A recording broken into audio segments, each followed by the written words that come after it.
Gênesis capítulo 11. Ora, em toda a terra havia apenas uma linguagem e uma só maneira de falar. Versículo 1.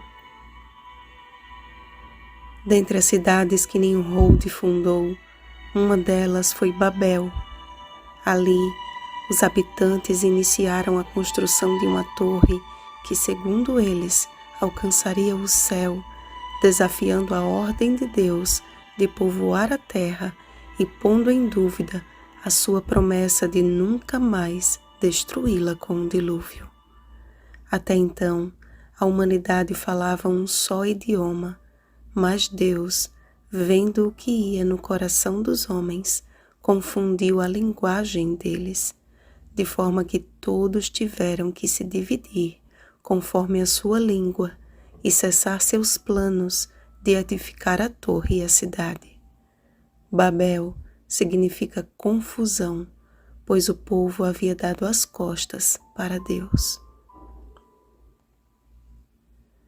A diversidade de idiomas foi uma consequência do pecado, que faz separação não somente entre o homem e Deus, mas também entre o homem e seus próprios semelhantes. Hoje, existem cerca de 7.000 idiomas e dialetos no mundo. Certamente, houve uma tremenda confusão quando a conversa na cidade resultou em milhares de línguas diferentes. Cada qual tentava encontrar alguém que lhe compreendesse, e os edificadores e simpatizantes daquela inacabada construção tiveram que reconhecer que foi o poder de Deus que fez aquilo.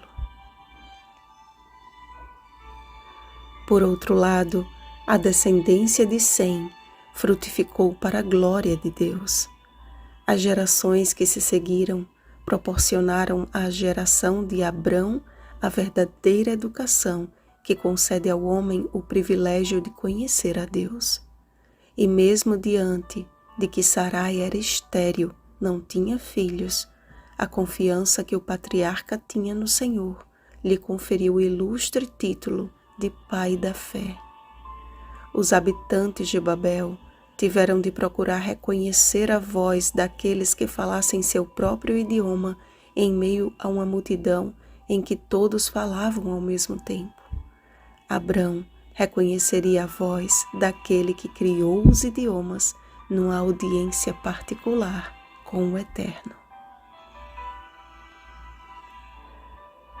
Quando depositamos a nossa confiança nas vozes desta terra, o resultado sempre será confusão e decepção. Colocar ideias humanas acima da vontade de Deus gera frustração e acaba por fechar o coração para os apelos do Espírito Santo. O Senhor deseja falar conosco e nos revelar a sua boa, agradável e perfeita vontade. Romanos capítulo 12, versículo 2. Ouvir a voz de Deus não foi um privilégio apenas para Abraão e os profetas, mas continua sendo um privilégio para todo aquele que o conhece, pois está escrito: Eu sou o bom pastor, conheço as minhas ovelhas e elas me conhecem a mim. João capítulo 10, versículo 14. Que possamos confiar plenamente no Senhor e seguir na sua direção, edificando a nossa vida sobre a rocha que é Cristo, e jamais seremos confundidos. Vigiemos e oremos. Bom dia, ovelhas do bom pastor. Rosana Garcia Barros.